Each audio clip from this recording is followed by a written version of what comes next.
another day, another 24. Nothing's promised nowadays, so nowadays I'm letting go. Shalmali, how are you doing?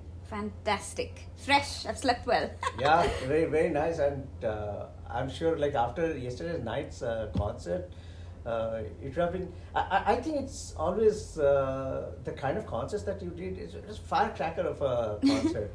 I think all of us had a very good day, and by all of us, I mean the entire band. Because we got together and I personally asked everyone, did it feel as good for you also? Because sometimes you get a good feeling after a show, and maybe someone in the band is not in that same boat with you for whatever reason, but it was a universal feeling, and that just makes the experience so much more than just it being a single person feeling happy. Yeah.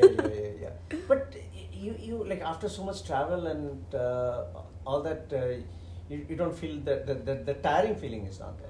Honestly, yesterday began with a seriously long Mumbai to Pune road trip. You got stuck in the Yeah, it was ridiculous. And when I got here, I was in the most foul mood. And I was like, I have to snap out of this because this cannot leak onto what I came here to do. So I had to take a nap, which is very unlike me to do an afternoon nap. But when I woke up, I just spoke myself out of the funk. And I'm so glad it worked out because it was so worth it to do that, because what followed was one of the most beautiful shows that we've done in a long time. So the travel does get to you, and as much as it might be just sitting in one place, or sometimes if you have a great seat in the flight, you're even actually sleeping. But travel does come with its fatigue. Yeah, and around this time of the year, I know you guys are just traveling like crazy, like all over the place. And even abroad also, people are like flying in and out of Dubai and Singapore, and then Kolkata, and then Jaipur, and then Kerala, and like they're like all over the place. Yeah, and I think some part of us yearns for it. Yeah. We enjoy it. We might be like, oh, I'm so tired, we might do this. But if we don't get it, we have a problem with that. Yeah. True. That's awesome. I just wanted to say what this session is all about. So just as a little background, so Mood Indigo and IIT Bombay, they got in touch with us to do this series of talks. And you know how in the younger generation there is a lot of interest around taking up music as a career. So different aspects. Somebody wants to be a music director, somebody wants to be a singer, somebody wants to be anything, like not only music, like anything in the arts related. Like somebody wants to be a filmmaker, who wants to be a stand-up comedian, and all kinds of things, right? So as far as music is concerned, Mood Indigo wanted to do this series and kind of clear the clutter around what it really takes to become a career musician. Yeah. Right? And so we kind of talked to them, and then we decided there are like 5 different topics. There's singing, there is music production, there is playing instruments, and there's music composition, and then there is like doing live shows and all other kind of avenues of sort of earning a living through music. Yeah. So for that last part, I really couldn't think of a better person than you to talk about it, because there are live shows and there are Shalmali shows. It is like, when I was there, I was like thinking about it last night. I so fortunate to see you live there, like very up close. See you. It was firecracker of a show. It was so amazing, and of course the college crowd. I'm sure you also feel the same thing, right? Oh yeah, it's not always that it ends up being like how it was last night, because you feed so much off of the audience's energy. Absolutely. And they were just there yesterday. Whatever you threw at them, they were there. Yes. And that just elevates the experience for everyone. Yeah. But as far as making, I think, a career out of music is concerned, if I have to go back to when I started, one thing that I knew for certain, and I think that was very important for me to take this call that I want to do music, is that it brings me the kind of joy that nothing else does. And to know with certainty that I want to do this because it makes me happy was ground enough for me to find things to make money, to, hold my own with it. Once I knew I wanted to do music, which was in college in like 11, 12 standard, I was like, okay, I'll do anything that's musical. I think I kept a very open mind. Yeah. I was not like, I want to do playback music. That's it. I'm going to wait for that phone call from a music director or from someone who will give me a singing job. For me, singing was not my career. Music was my career. Yeah. So I think having the intention of doing music, I think, is more important than singing, which is a subset of doing music. And as such, when I started putting my foot forward as I wanted to do music and I am available, throw an opportunity at me or I will find my own opportunity. Slowly, the universe, you know what they say, the universe conspires to make it happen. Yes. I think that is very true. True. Because you attract that kind of energy because you're putting that kind of energy forward. Yes. So the first earning that I ever made out of music was playing at this restaurant called Out of the Blue. Okay. So I played every Friday, Saturday, Sunday for like 3.5 hours. It would just go on, right? Till people are eating and, they wanted music. We were there entertaining them. And I used to make 2,500 rupees a night, which was, I think, amazing. It was amazing. It was amazing. That was like around the 11th, 12th grade or something? No, this would be like when I was 19, 20. So I was in my second year, third year of college. Yeah, okay. And I was going to college and then I was doing this. And then I got another opportunity to audition for a Latvian cabaret. And I said, why the hell not? Let's do that also. And I got into it. And I had to then do rehearsals Monday through Thursday in Pune for the cabaret. Okay. And then go Friday, Saturday, Sunday back to Mumbai to do my Out of the Blue shows at Out of the Blue. So I kept myself busy doing whatever it was that was musical. Yeah. And I think initially when you want to make a career out of music, you know how they say in Hindi, haath pair maro. I think that was my haath pair maro phase, which did feel like a struggle. Yeah, of course. Yeah. Because it was like, I love doing this. I'm having fun. Let's do this. Oh yeah, you're doing that. Let's do that as well. Yeah. Oh, I'm in. I want to do that. Yeah. And I was just in that phase and I was enjoying it. Yeah. So now, and there was no Bollywood at this time, right? I was just doing whatever came my way. But that attracted that opportunity from Amit Trivedi to sing Main Pareshan to me.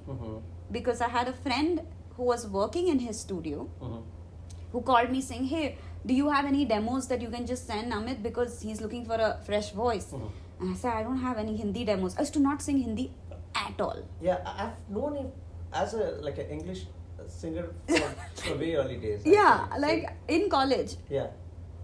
The 5 years that I went to St. Xavier's College, I didn't sing, barring one odd Hindi song in this Antas festival that used to happen.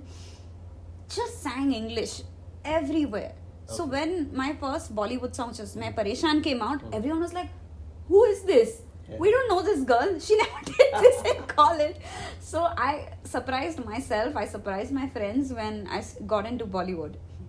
But coming back to, how the universe sort of makes stuff happen. Yeah. Because you're sending that energy out. I think people take notice of the fact that you're putting an effort into your life.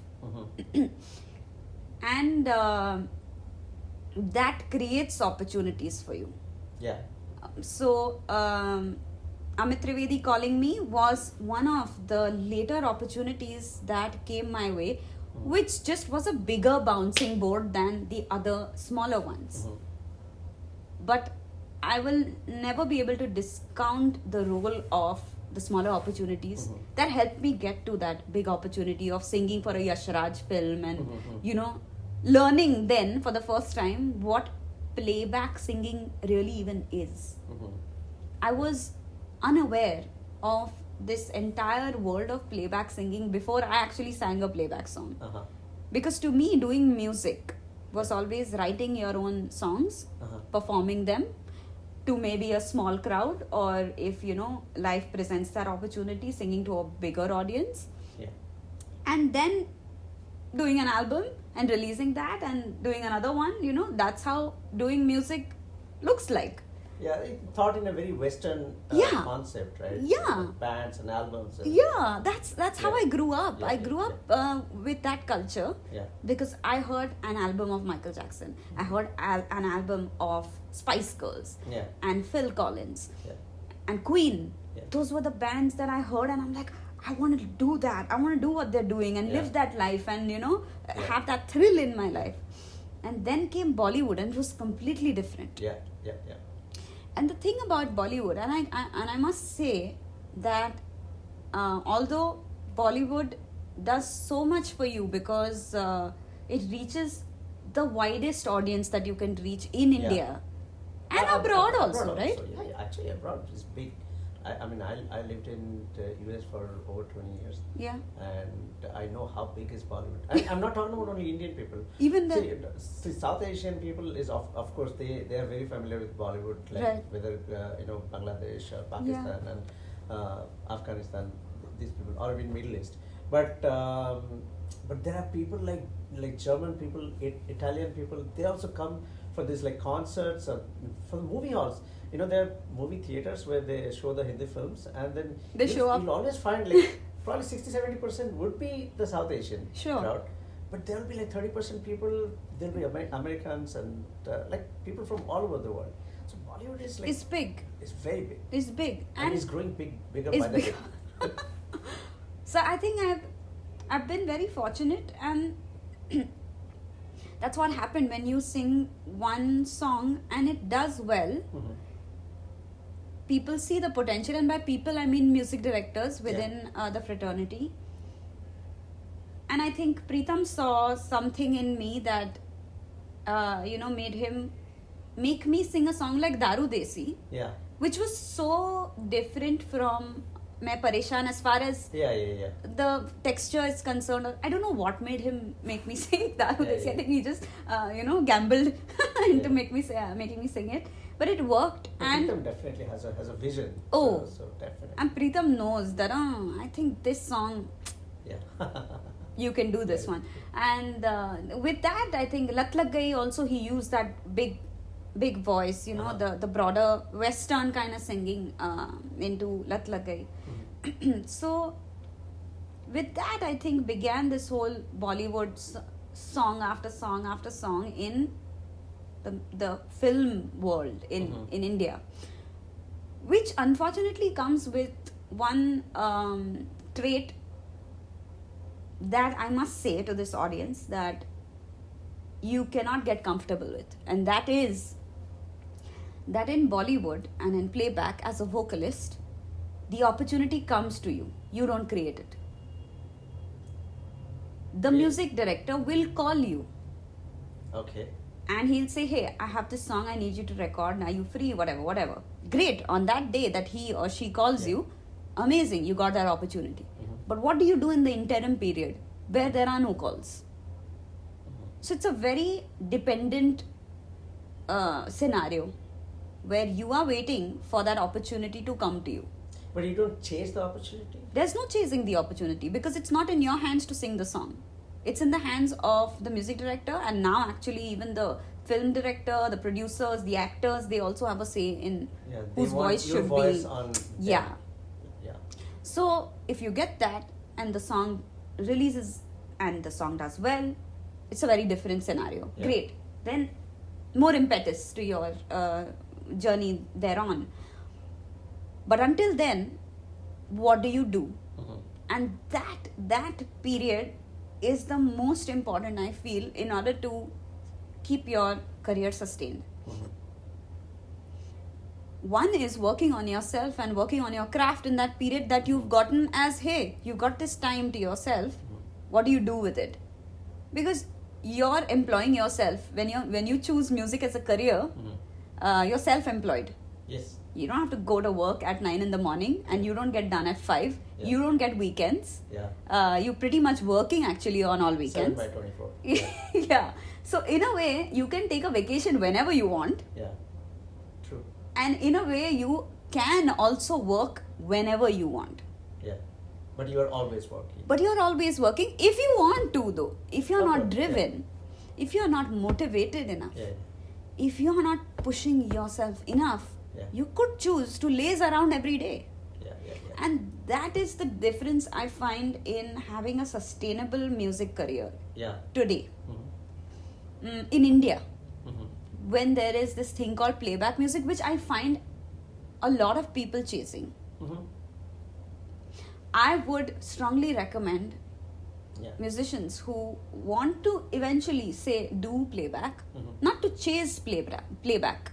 Let playback happen. Let it Mhm. come to you. Let it be like that thing that I was on this journey and oh, I met this amazing person Mm. and that person stayed with me on this journey. Yeah. Instead of I'm gonna go find that person, you know, because that way you're evolving as a musician Yeah. on several fronts. For me, doing that cabaret helped me stand in front of a stage and be present Yeah. without having to sing. Mm-hmm. What if I had to just stand and someone else was singing and I had to still play a role? I learned that in that cabaret. Yeah. That was not playback. Yeah. But I use that today when I do my live shows. Yes. And I don't have to sing. Mm-hmm. And I have to let the guitarist play his solo. Mhm. What do you do then? Sure, it's your show. But it's his time to shine.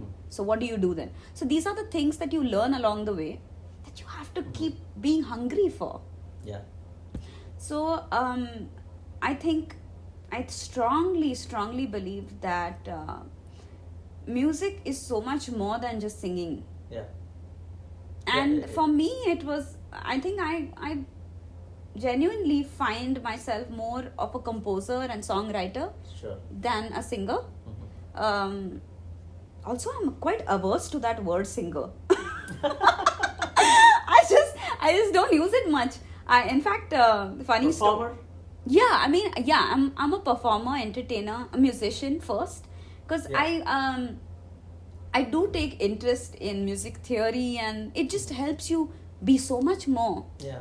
than what you're labeled as. Sure, you can be labeled as a vocalist, a singer, whatever else, and it's okay because that's what people see you doing. Yeah. But in your head, to set your definition straight Mm-hmm. and then work in that line just helps you grow. Yeah. And that intention of wanting to grow every day with every experience is paramount. Because at any point you can just call it a day saying, hey, this is great. What we did yesterday's show, great. Let's just do the same thing every single show. Mm-hmm. They're happy, you're making the money, and that's cool. But And there are bands, they go like a completely scripted, completely rehearsed. They're like every move and every word they Yeah. say is exactly the same thing, and they just go do this the same thing over every. and over So and over. you know what? The thing I play in a band that does that. Okay. And in fact, I have I'm completing 10 years with that band now. It's Which called one? The Bartender. Of course, Mikey's. Mikey's the bartender. Yeah. Mikey's a stickler. He's not in the band, but he's the godfather, right? Yeah. He's made the music. Yeah. He's very particular about what gets played where and what is. It's that show is it's like a musical almost. We have Yeah. dialogues between the songs. Okay. So I'm having a drink. My Uh-huh. first song of set is Thodi Si Jo Peeli Hai. So I Okay. always have a drink in my hand. Mhm. And the first song gets over and the artist who's singing it turns around and says, Shalmali, you've had a little too much to drink. Mhm. And she takes the drink from my hand and I say, Thodi Si Jo Peeli Hai, Yeah. Chori to nahi ki hai. I do that. Yeah. That's scripted. Okay. But the thing is, to stick to script is another beautiful thing to learn, I Yeah. feel. Yeah. Because you have to do what you're told to the T. Yeah. And sometimes, and I think I need that in my life to balance it out. Yeah. Because in my shows, I have the liberty to do whatever I want. Yeah. But then I also put myself in this act where no, you can't speak when you're told not to speak. You cannot interact. You cannot be the center of attention because there are 3 other people who are singing with you. Yeah. And to show restraint. Yeah. Because that is something I find as musicians there's a tendency to forget also. To show restraint. Yeah. To not play. To be quiet. To be still. Yeah. That just keeps getting harder to do. Yeah. But I find that it's interesting to also put yourself in situations where you have to do less. You have to, in the 3 minutes, in a 2-hour show, that is your spot to do, you do everything then. And then you leave. And you still make a mark. You know, that's something beautiful to learn. And I think I feel like I also sing on and off now with Preetham's live set. Yeah, I've seen that. And he does a long show. Yeah. He does almost like a 150 minute show, which is at over 2 hours. And I must have like 20 minutes stage time in that show. But just to do your bit to the T,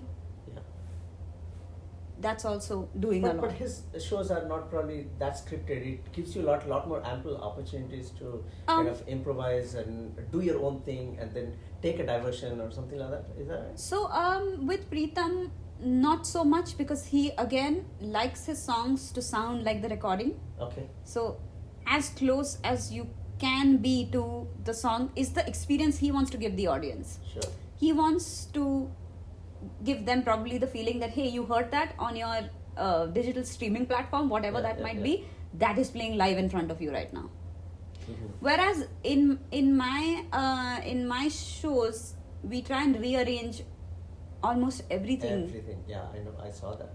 We rearrange everything because I find it more gratifying to see the band more involved in a way that they feel appreciated when they get to play something. Yes. Over replicate something. True. And that to me is just more wholesome of an experience to do with my family, which is my band, you know. And from the audience level, Also, audience point of view also. I mean, if I want to just go and hear exactly the same sound, you know, why am I making so much effort to go? I have a really nice sound system at my home, nice home theater, all this thing. I can hear in a crystal clear quality. Why am I'm coming there to have that experience? Yeah. And then I want to see a variation. Yeah. I want to see what else you can do with the same song. But you can just render it in a very different way. And I think that's the best thing about the seeing you live or anything. And I think for example, yesterday's live show, there's a little section where you kind of sang sort of unplugged with the pianist. Yeah. Right? Yeah. That was so beautiful. Yeah. Right? And I'm sure from an artist point of view, for you as a musician, that gives you a lot of satisfaction, just singing just with the piano or just with the guitar or something like that. You know, that funnily, that was the challenge of yesterday's show. We very newly started doing that. Tell you what. And this is something I feel like I'm learning about myself. I put myself in these positions often because I'm scared of them. Yeah. Our entire show That's is on actually a very beautiful thing you just said. You put yourself into that position because you're scared of that. Yeah. So you're like face on. You want to. Yeah, I just want to confront. face it. I just want to see. That's the only way you can just get over it. You can learn, and then you can feel terrible about this decision you made later, or you can be like, oh, that was not that bad. Yeah. We exactly. should probably just tweak this bit here, there, and do it again next time. True. But until you take it head on. Absolutely. So our entire show is on a click track. Yeah. Right? Because that's how everyone can stay in time and locked in. That piano section, I told the band no click. Okay. We'll just see what happens, We'll just feel ourselves. So my back is to the pianist. Yeah. I'm not making eye contact. Yeah. But I've played with you so many years. Yeah. I'll just feel you. So I told him, I'll just feel where you are in the song and, we'll just do it old school. Yeah. And you're saying you liked that. I loved it. You loved it. Yeah. Because the thing is, what happened is that we started with a song called Ruka Ruka. Yeah. And then we went into an English song from my album 2X Side A, Yeah. which is Love You Double, which is Yeah. of a slower tempo. Yeah. So when the drummer comes in, he has to pull the tempo back Uh-huh. and then push it back in front for when we come back to Ruka Ruka towards the end of the song. And that manual mode, Yeah. somewhere all of us playing on click tracks have forgotten. Yeah. Yeah. You know, that we can very naturally. As if you're like jamming in a Yeah, studio or something. exactly. Like that. It's like that. But to do that on a stage with like this equipment that everyone has spent money on, and there is an audience, and then there's this fear of what if we goof this up, and you know. But the audience loves to see that. See you that. know, they want to see if everything feels like you're on a click track and everything is like so perfectly perfect, locked yeah. in. Yeah. People want to see the fluidity also. Yeah. That gives. I mean, we can feel the vibe. Yeah. Whatever you're performing on the stage, we can feel the vibe. Right. And if you're doing something impromptu, if you're going with the flow, Yeah. we can feel it. Yeah. So, and I think that's why it felt very nice, that part. That is very good to know. That is, I'm going to make a note of that. Because it was a bit of a gamble, I feel, for us, everyone. We said we should just do it and do the sit down thing, because I'm again a person who's too antsy. Like, I have to be standing, I have to be moving. Yeah. Because that's how I know performance to be. And Yeah. that's the kind of songs that I end up performing. But I said, let's do this section which is mellow. Yeah. I will sit. Yeah. I will not get off that stool until it's Pareshan time, you know. Yeah. I'll just sit there. And the last two shows, this was the second show that we did this section in. And I think everyone felt good, about Yeah. doing it. And this is another reaction now I got. Yeah. So it's definitely staying then in the Yeah. set. That's awesome. I hope you do like more of it. So, in fact, there was this. So you spent some time, talking how early you started. Like you're doing all kinds of gigs. How's your family taking it? And I'm pretty sure they're like very supportive of it. And so your family plays a big role True. in all this, right? So can you talk a little bit about like your parents are into music or? Yeah, my mom taught Indian classical at home. Uh-huh. So I learnt from her. And Okay. my father loves listening to music, and he just sings when we tell him, sing that Oh. song, Oh, cool. So I do come from a family that appreciates music. Sure. But no one has taken music up as, bread earning career, yeah. everyone depends on it. Yeah. Having said that, my parents, yes, have been very Yeah. supportive. But that support, came in the form of belief. I think they just believed that if I wanted to do something, I would find a way to make it work. Mm-hmm. I don't remember a single instance where they ever asked me, is this going to make enough money? Is this going to pay for the bills? Is this going... There was no conversation about these things. There was Yeah. just letting me be and letting me do. And I'm sure they were observing what I was doing. I'm sure. And making Yeah. sure that, okay, she's doing this. Okay, she's occupied. She's growing. She's learning. She has a home. And we can provide for her whatever, food and living expenses. But I moved out when I was like 21. I started living with my boyfriend. And I solely did that because it was closer to all the studios in Andheri. Yeah, Andheri West. Andheri West. Yeah. And I said, Mom, Dad, that I have to go and live in Andheri because they call me anytime, and Yeah. then it takes me 1 hour to go from there, and I've lost my opportunity in that time. So they're like, okay, go ahead, go do your thing. And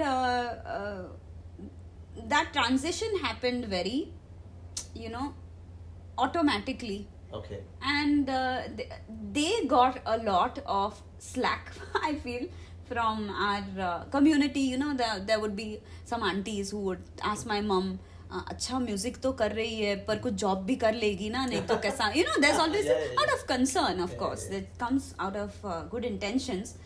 But they were scared. But my parents were not scared of how this would shape up for me. So I've been very fortunate that way. Yes. Oh, that's very, very nice to hear. And I think your mom also kind of taught you very early on, or did you Yes. have like a proper other gurus? Or? Also later though, so Okay. my preliminary music education happened with my mum in Indian Yeah. classical itself, at home in my living room. That's Yeah. where music class used to Yeah. happen. And then I studied with her teacher Shubhada Paradkar Okay. for 2 years when Uh-huh. I was in college. And again, what an amazing teacher to have, because she knew Yeah. that I was interested in English Western music. Yeah. So she would do my class, Shubhada Tai, and she would then say, "Kaitari English म्हणून दाखव. Yeah. Sing me something that you're singing in college or something." And then I would do that for her, and she's like, "This is such a nice tone, and this is such a nice that broad, the belting that is there in Western that isn't as much in Indian classical," and she would appreciate that. Yeah. And she understood that my interests were different, Yeah. and that I was using Indian classical as probably a nice base to have good vocal health. Yeah. And that really helped me keep a very open mind to music itself. Because with Indian classical, sometimes it happens that you get a teacher who's so strict, who doesn't appreciate the fact that you're doing other kinds of music, or that your interests are varied. But both my teachers, my mom and Shubhada Tai, were very open-minded that way. So how much of this having like a multi like you sing English also, you sing Hindi, you sing probably Marathi also, and I don't know what other languages you probably sing, like many different style and different languages. And how much of this doing multiple things is you think it's important for a singer? I know you don't like the word singer, but Yeah, someone who wants to sing as a career. Versatility, Yeah. this is my opinion, versatility is not important. Okay. Focus is important. Yeah. And focus on just learning new things is important. Yeah. Now, along the way, if you end up learning things that makes you versatile, Mhm. well and good. Mhm. But if you are known as that amazing ghazal singer, Mhm. then so be it. That is your forte, that is your strength, that is your weapon, and use it. Yes. For me, my listening has been varied Yeah. because I heard a lot of like Western Yeah. music, and then I had the Indian classical happening at home, and in my surroundings.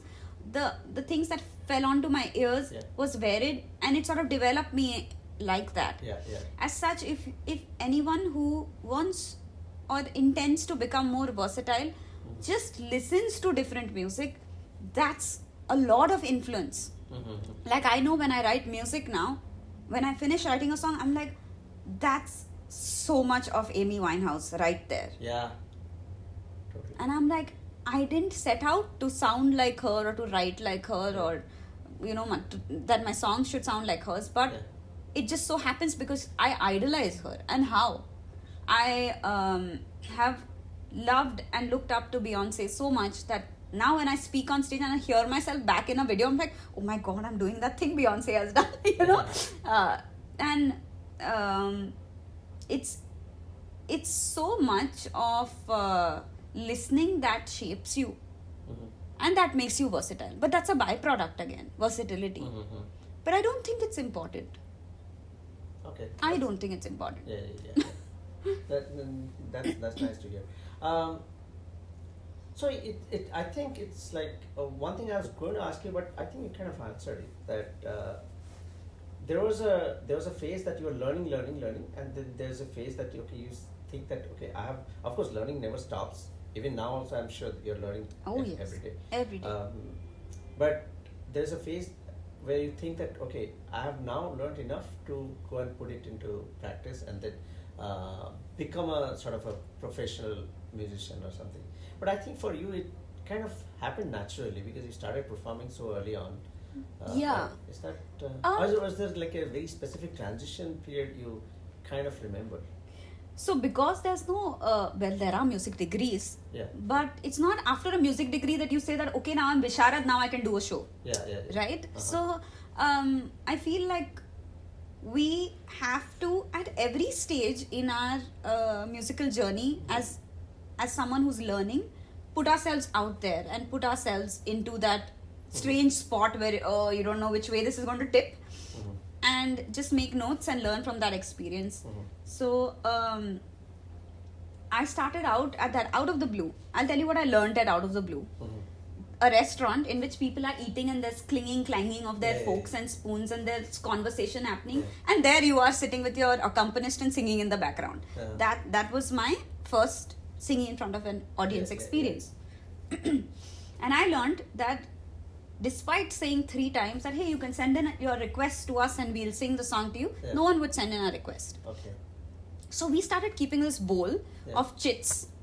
And we would just pick up a chit from there and read out random names. Satyajit wants to dedicate a song to Suman, who he's on a date with today. And he's going to sing I Love You Baby. Okay, and then we would start singing. And then people would be like, oh, someone did that. When actually no one called Satyajit or Suman is in the audience. And then they would come up and, leave a chit themselves. So, oh, that's a trick. Okay, so that's how you work an audience. So, working an audience is something is non-musical. But ultimately, when you're making a career in music, you have to work the audience, right? True. So that's something you learn when maybe you're just in your ABCDs, but you still got to put yourself out there and learn the other things around the music. So that I don't think there's a particular time where you say that, okay, I'm ready now. Now I can go out there and do it. That's really nice. You have, I know you have just a reality show, but other than that, you have never tried to be on any reality show, have you? No, I've never participated. No. Never participated. But that's a reality. A reality show is a reality nowadays. A lot of people, they come out of reality show and then they make big names for themselves, and at least they get introduced to the rest of the world. What do you think about that? You having just a reality show. What do you think about that route, other than the one you have taken? For a lot of people, I think reality shows are the best way to come into the circle or to be noticed. Like the internet is. True. The internet is a big opportunity to put yourself out there and be heard. And I think a reality show does just that and a little more, because you get mentored by whoever is mentoring you there on that show and giving you feedback, and you're in touch with that person. You have like a physical, relationship with the people around you. And by that, I don't just mean whoever's the judge or the mentor, but also your participants, the fraternity that you have there. But always on all the reality shows that I have been on, from Indian Idol to Dil Hai Hindustani to Sur Nawa Dhyas Nawa, off camera, whenever I've had a chance to speak to the contestants, I've told them, this is not the end. True. This is the beginning. And whether or not you remain in this show, your life and career will begin after you're out of the show. And what you do with the time that you spent here. True. And if you're not able to recognize that, none of this will matter. So what are you going to do with the things you learned? What are you going to do with the relationships you built? And the vision that you have for yourself in the future is what you need to really, really hammer into your head. Because there are just so many also people who have won and gotten out of reality shows who are forgotten then. Yes, totally. And that hurts because they're so immensely talented. But if the talent is not accompanied by motivation and the willingness to push yourself, then it just doesn't add up. True. So I do believe that reality shows are wonderful as an opportunity presenting medium, but not something that will take you all the way. What you do after that is more important than what you do through it. Well, that's awesome. You, I see that you put out a lot of little snippets of you singing just with a piano or a keyboard or with a guitar or something. How much of like knowing an instrument is important for you? for anyone who wants to be singing, but Yeah. do they have to be playing an instrument or? I, for one, play the guitar and piano because I compose also. Like, I write my own music and it helps me write over with an instrument. Like, I find that just singing a tune doesn't help me imagine the song as well as it does when I'm playing an instrument. That is the primary reason. And secondly, I feel better about myself as a musician when I know what chords are being played, what chords can be played, how an arrangement can be rearranged. So that when I go into the rehearsal room with my band, I feel like there's more respect. Yeah. Then here's the artist that I'm doing a show for, and all she does is sings. I mean, it's okay to do that, but I feel better about myself knowing that, hey, instead of that C, can we do an A minor and Exactly. That could sound nice, Sure. like substitute those chords with other ones, and that helps you come into a space with other musicians more prepared. Yeah, and that brings like your singer-songwriter personality into the studio also. Absolutely. That's amazing. Yeah. So that is, I think, the reason why I would do. And in general, when you play an instrument, you will see Arijit plays so many instruments. Phenomenal guitar he plays. Yeah, my first memory of Arijit was in Pritam's studio, sitting in the corner on the edge of one sofa and just strumming his guitar and just doodling. But the kind of notes and he chooses, and it's just like he's so naturally gifted. He comes with some like wacky notes he just throws in there in a transition or something. It's just amazing to see. He is a human being to study. I feel someone should be a fly in the room or just like when he's there. Yeah. Because I think like I said, that memory of him just singing in the corner, I don't know, like he was not Arijit Singh then when I met him around 2008-9. That's when you were singing with Pritam, I think. Yeah. And he would just be, he was so, I would be like, this guy, who's this guy? Why isn't he singing in Pritam songs? This thought would be in my head, because what is he doing? My God. And he would just be in his own world. He's oblivious. Yeah. It's so difficult to be like that. Yeah. He does not care, or it's so it seemed at that point, about anything but just that moment of him just being with his instrument. And that instrument, I think, helped all those doors to unlock. True. So I feel like learning an instrument also unlocks a lot of things in you. Yeah.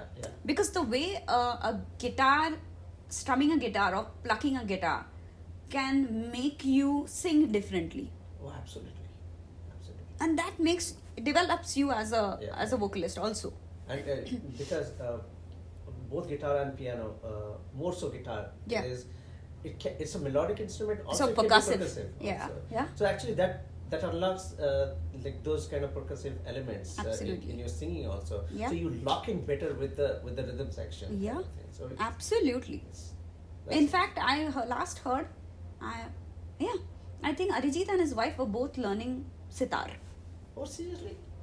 I know he's a fabulous tabla player also. Oh God, that man, we can do an entire 1 hour on. I can just talk about how I think he's just unreal. Because he truly is. He really is unreal. Yeah, very inspiring. I have, in fact, I have known Sunny for such a long time also. And I know you guys do work together. He's my brother. I mean, Sunny is just such an awesome guy. And you guys put out some like really wacky videos and production. I mean, I'm amazed to see the kind of stuff that you guys cook together. Now, how much you is invested into making those those videos that you guys put out? There's something, I think you did something around Game of Thrones also. Right? Yeah, we did. We were too excited about the last season, so and it was some like a really weird camera moment. I remember something like different rooms and people are standing, and it was like a one shot. It's a one shot thing. One shot sequence, and I was like, somebody has to come up with this concept. So I'm crazy about one shot Because Okay. I feel like when you're doing something at one go, you Yeah. have to be so prepared. True. And it's my dream to do the Super Bowl, which is like a one-shot thing, right? You have to get Yeah. the singing right, and you got get the movement right for the camera, for the audience, and everything, Yeah, and yeah, it's all quick. Like you do it, and then they. So I'm like, if you want to prepare for the Super Bowl, you have to do these one-shot videos, lots of them. So, which is why we did the first one we did was called "Say Something," which is a Justin Timberlake song that Okay. we, Uh-huh. and that Justin Timberlake has also done it in one shot. Okay. The entire music video is one shot. Okay. So we decided, inspired by that, we would do that also. And for that, Sunny had hired this whole, ching bang equipment of in-ears and monitoring, and Yeah. how the camera will follow us, and what route we'll take, and how the song sounds, in the lobby of my Yeah. building, and how it sounds on the street, and how it'll be mixed, and how little it had to be mixed later. Yeah. Because however it was recorded is what it is. There's no post in it as such. Yeah. But that was the challenge. Wow. And only Sunny can make it happen. Yeah, I mean, Sunny is like, you want to do it? We'll make it happen. Let's do Yeah. it. And it's so amazing to have a person like that who enables you. Yeah. Like to a lot. So I'll tell you, one of the most amazing things Sunny has done for me is I was living with my parents in between moving places, and I came home one day and my mom is like, someone has sent us a fridge, and I said, sent us a fridge? What do you mean? It was like this big box, and I was like, yeah, this is a fridge. Who has sent us a fridge? And then Sunny messaged me saying mil gaya kya or something like that, and I said, why have you sent me a fridge? He's like, are kholke dekh. And it was a piano, like a electric piano, Wow. which he said, now learn this instrument. So he's the reason why I started learning the piano, That is because so he's like, beautiful. that is. And he told me, for all the Telugu songs you've sung for me, I had to give you something back in return. So instead of paying you, I'm giving you a piano. So start learning it now and write music. Okay. And I said, I couldn't have asked for anything better. Yeah. That one, I have a friend who thinks about my future, and who thinks about the fact that I can grow if I have an instrument that I can learn, and who believes that I will learn it if it was given to me, So he's been more than just someone who does production and someone whose studio that I work out of, Yeah. and he's just so much more to me than that. That man is special. He is special. Yeah. He and Shadab as well. Oh yes. Oh yes. Oh, he's a magician. He's not a mix engineer. He's a magician. True. Who, because like people won't believe him if he says he's a magician, he says I'm a sound engineer. But those guys are just too incredible. Yeah. Well, I know we have talked a lot, and actually we can go on. There's so much to talk to you about. But I also wanted to talk about this. Being. I always maintain that in my like music circle, when I talk to, if anyone can be a true diva of Indian music, that'll be Shalmali. If there's anyone can be a Beyonce of India or something. I've seen Beyonce live. Oh my God, I It's still have to see her live. Yeah. I'm counting. It was incredible. And Sure. and if anyone from India can be that, that'll be you. Oh my God. Because you bring the whole zing bang to your performance. Now, no one does it like you. So your live shows are very special that way. So, I mean, it was always planned like that you wanted to do this whole performance bit, like the whole 9 yards thing with this. That was my aspiration always. True. But I had to do it very sneakily. I'll tell you how I did it. Now that I'm here, I can talk about it. So I was playing with a 5-piece band, drum, percussion, guitar, bass, keys, and then an engineer, and that was the troupe that I did 6 years of, of my live shows. And I wanted to start dancing. For me, singing and dancing on stage was like a thing that I wanted to do, because I wanted to do that, what Beyonce was doing, and what Freddie Mercury has done, what Michael Jackson has done, and I wanted to see if I can do it. But to tell your management that, hey, I want this and that and this and that and all this, and then I will do my show, it just doesn't happen like that. Because how do you go from a TBL of 6 people to a TBL of 17 people, which is as many as we travel now? So I decided, I went to New York for a month saying, I'm just going to study music. I'm going to take some vocal lessons, take some dance lessons from the Broadway Dance Center. So I spent that month doing that. And I realized on that trip that I went to find a teacher essentially who will teach me how to sing and dance on stage. But I didn't find any such teacher in New York. And I learned from my experiences with the music and dance teachers that I found there that, hey, you have to combine both of them together. You have to learn the dancing, you have to learn the singing, and then take it home and then see how you can work it out. So I was like, okay, I have to work this out on my own. Why should I do it alone? I'm sure I can find more people who want to do the same thing as me. So I'm going to go back to India and I'm going to audition singers and dancers who can do moderately of both. Don't have to be superstars, but who want to learn with me. So I held these music and dance auditions, and then I got these 4 amazing... Should we... Okay, he got that. So I ended up getting these 4 amazing talent, 4 girls who wanted to sing and dance. And we said, come on, we're on this journey together, we're going to do this together. So in my TBL now, there were 4 singers, backing vocalists, which was acceptable. And they dance and they sing? Yes. That's amazing. So we learned together by and by, and we used to do 20 minutes of the show newly, meaning that we would learn 20 minutes of choreography of a 90-minute show, and then try and just get that right and make amends. Okay, this going out of breath here, that needs to change in the studio. Go back to the studio, change that. Come back the next show, do it. Okay, that feels good, but it doesn't. The crowd doesn't react to it. Okay, go back, change it, come back. So we kept working on the show over a period of time, and people were like, we love this. We don't know what the hell this is. We've never seen this before. These guys are singing. No, are they singing? Yeah, they are singing. All 4 of them, all 5 of them are singing. Because I'm singing and the girls are also singing. And harmony. And they're dancing. So this is like some kind of K-pop thing happening in India, you know. And we did that for 4 long years. And it was great. Now people didn't want to go back to the small show. Because there were times that I would say that the girls are not free and that we can still do this show with the 5 people. They were like, no, we don't want that. We want to spend more money and, fly more people down and get this show on the road. And that was surprising to me because these were the same people who said, no budget, no this, no that. But you have to show people what your vision is. And I think that is important. True. You can't describe it to them. You can't say that, oh, there'll be this and there'll be that and trust me, it'll work. No, you just have to do it and say that was what I was talking about.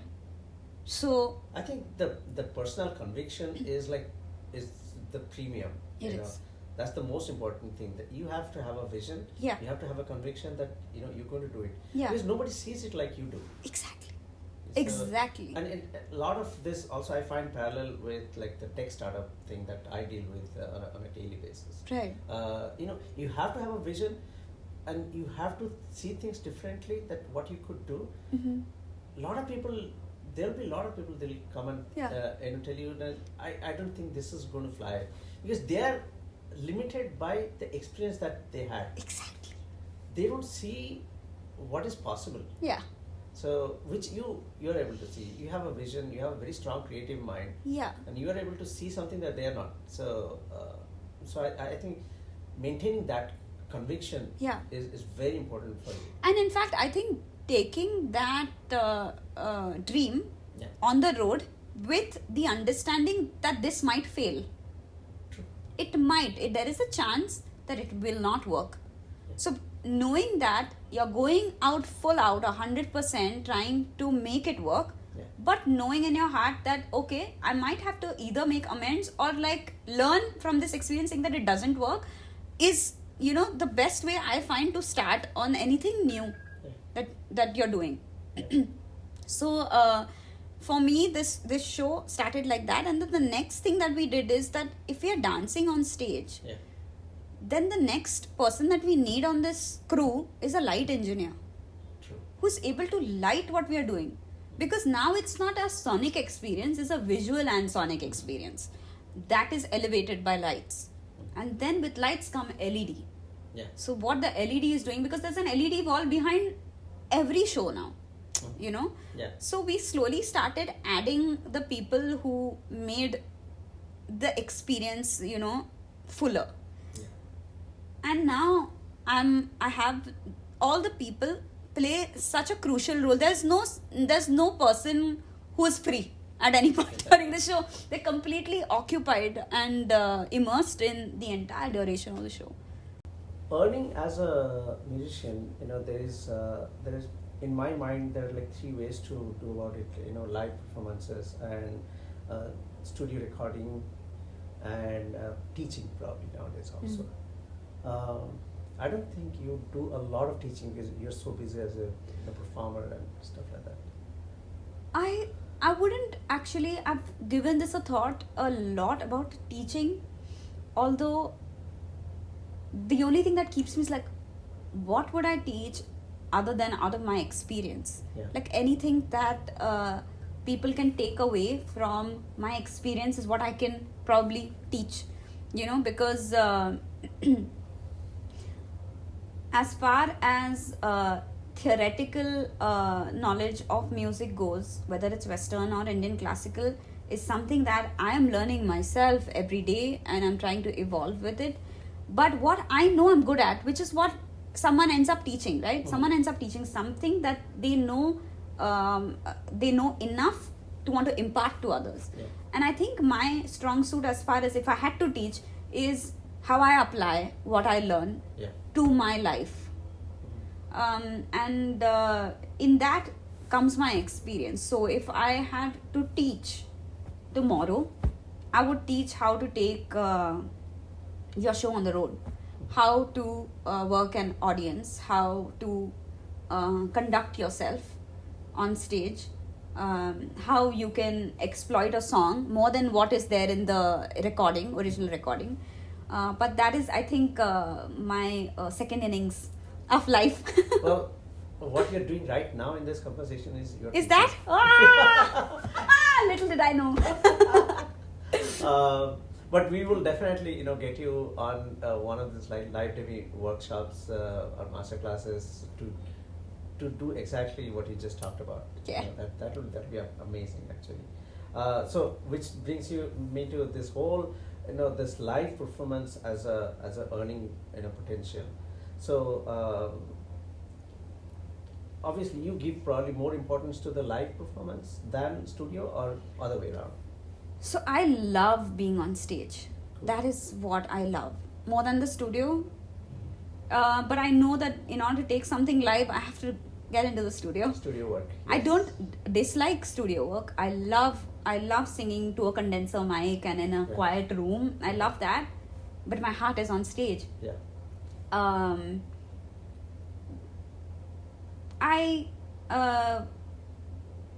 I think both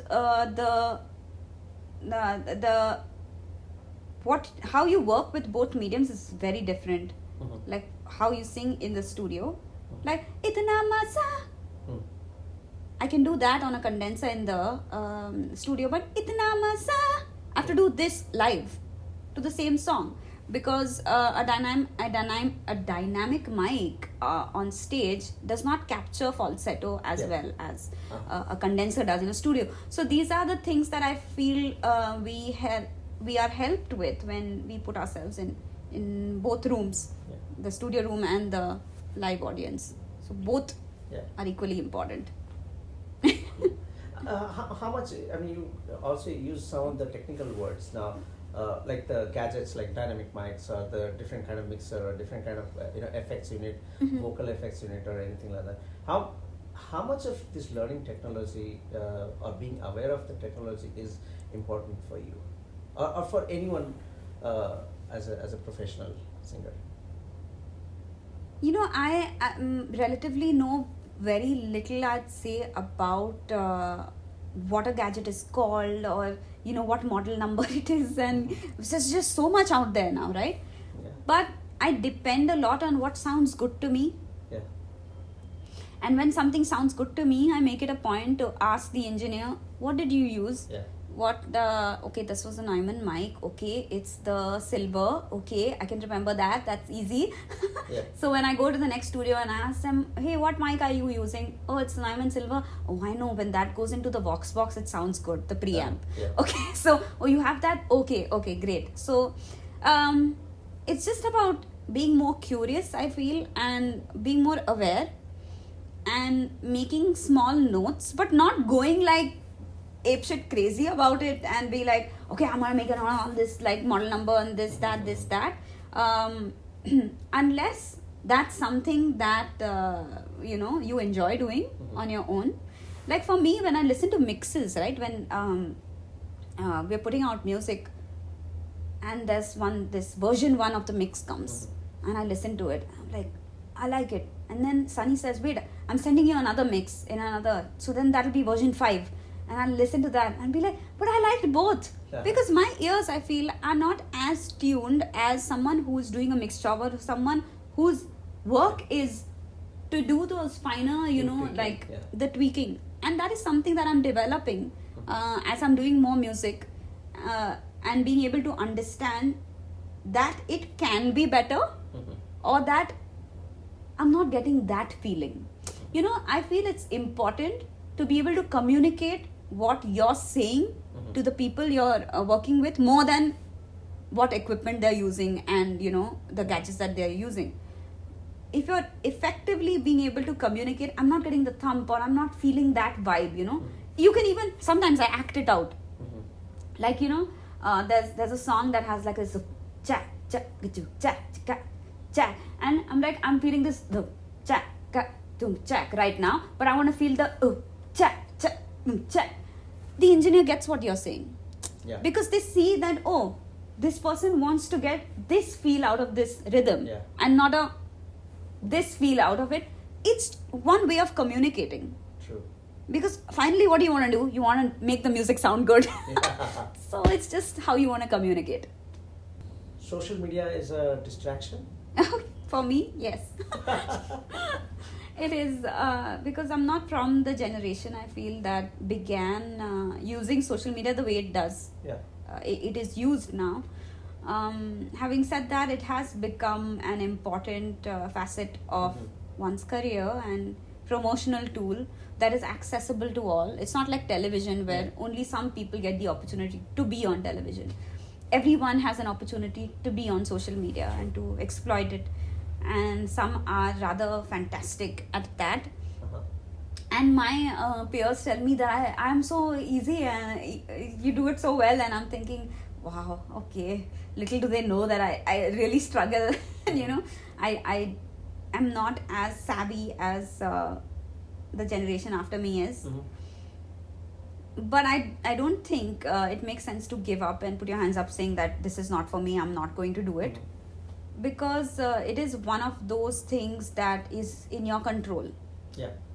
So one must put at least a percentage of effort into it. Yeah. So as long as I think you don't get swayed by this whole toxicity around social media, then you can actually leverage it to your benefit. Yeah. And for example, I'll tell you one thing that because you're such an independent musician. Yeah. That you put a lot of your independent work. How in comedy they have this like open mic. They take like 3-4 new jokes that they've written, and they try it out on the audience and see the response. So the little 1-minute clips that you post on your Instagram or something like that, those are actually very beautiful, and then you can use that to sort of test out that how is it vibing with the audience. Yeah. I mean, if you see good response, then you can take it ahead, make it bigger and make it like a full song or something like that. Yeah. And if you think so, that is your open mic. That's my open mic. The social media. Yeah. Yeah. Those 1-minute clips are you could use that as your open mic. Yeah. How much do you believe in collaboration and collaboration in the sense? See, a lot of artists I've noticed, especially again in the social media age, that they're collaborating with X, collaborating with Y, and then that's how they keep growing. Because it's always good to you have your own following, that X and Y, they have their own following, and then 1 + 1 is more than 2 kind of thing. So it keeps growing that way.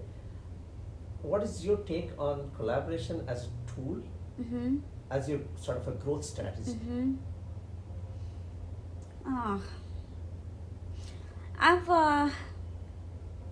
There's been far too many times that I've been told by, the industry that is responsible to, help you grow and your audience and generally make more money, and that try collaborating with this person and that person because for exactly the same reasons that you mentioned. I'm too old school in a lot of ways, and I feel like that comes in the way of me wanting to collaborate.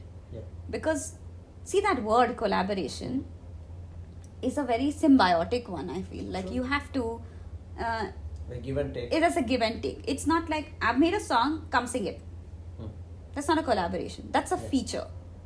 So, on my album, I have a bunch of featuring artists. Who I had a conversation with, like Vasundhara V, who also, by the way, I learn music from her also. I take vocal lessons from her. And I said... Saurabh used to play bass for you, right? In the bartender, he does. In the bartender, he does. Okay. So, I asked Vasundhara, there's this song called Garden Variety Hater that I'd love for you to sing. I've written it. And she came on board as a featuring artist. And as such, there's Ranj, who also sings. And Vishal Dadlani and Hanuman Kind are on Chalta Hai, another track, as featuring artists. I wouldn't call that collaboration. That's a different way of two artists being together. But there are songs that I'm working on now, which I'm co-writing, co-composing with other artists. And that's a collaboration. And that's a collaboration that both of us, the other artist and I, have wanted to do because we wanted to work together. And it's not a calculated move of you will bring that to the table, I will bring this, and together it will become that, and that's why we are doing it. The intention is not that. The intention is that I want to work with you. I want to experience making music with you. I don't know. To be more organic. Yeah. The intention has to be more organic. Yeah, I mean, to me, that is satisfying an experience. And then if that song blows up and becomes big, I think I'll be happier with that. And that will be a more beautiful story to tell in an interview than, we decided to do this because that audience was different, this audience was different. That's, so in that sense, it's, I'm very old school.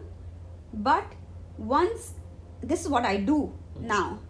Since I know this side of collaboration is just as important, once I decide that I want to collaborate with XYZ artist, then after the song is made, then we discuss, hey, how can we build a story around this? That you and I are making this music together. What is it that we bring to the table together that people haven't heard? And then you develop that. So as far as collaborations go, I think I get to the whole, how can we make this commercially viable aspect of it after the creativity is fully satisfied. So obviously the creativity takes the front seat for me. That's the true artist actually. So I don't know if that's as helpful though. I mean, I find a lot of times that people end up accelerating their careers in a different gear, a higher gear than I do because of my choices. But I'm happy with my choices. Yeah, I think true artistry also lasts long. I believe. And then you are more artistically driven than driven by the marketing side of the pure growth side of it. So I think that's just the more beautiful way to think about it. Shalmali, this has been such a wonderful discussion. I cannot tell you, I have always wanted to know the sort of the person behind all the amazing work that you do, and I got to know a lot more today. I know we can just go on for another couple of hours, but I'll just try to say that this has been a session for all the students who want to take up this. I think they got a lot of information from this conversation. I would like to ask you any sort of parting notes for the students who wants to.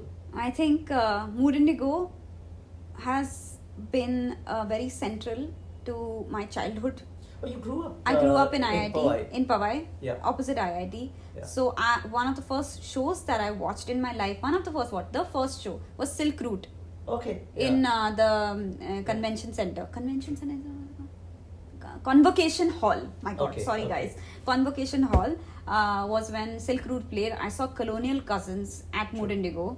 Yeah. So that's where I saw live music happen. So for me, Mood Indigo is, a central part of my Absolutely. growing years. So to be able to give back to that festival in whatever form Yeah. means a lot to me. So in that respect, I'm happy, so very happy that we had this chat. Yeah. And on a platform like LivDemy, who's doing such amazing work to just provide what is needed today to earn a living, and to hear people speak from experience of what there is out there that one needs to work on, or one hasn't thought about, or is something entirely new to them, something new to listen to and to learn from. So I'm grateful both to LivDemy and Mood Indigo to be doing this. Oh, that is so awesome. Thank you so much for your time. I know you have to now drive back through the card section, but What fun! But it was so nice talking to you, Shalmali, and have a great rest of the afternoon. you. I cannot wait to see you more of your live shows like we saw last night. Yes, absolutely. Thank you so much. Right. Bye. Thank you. Bye.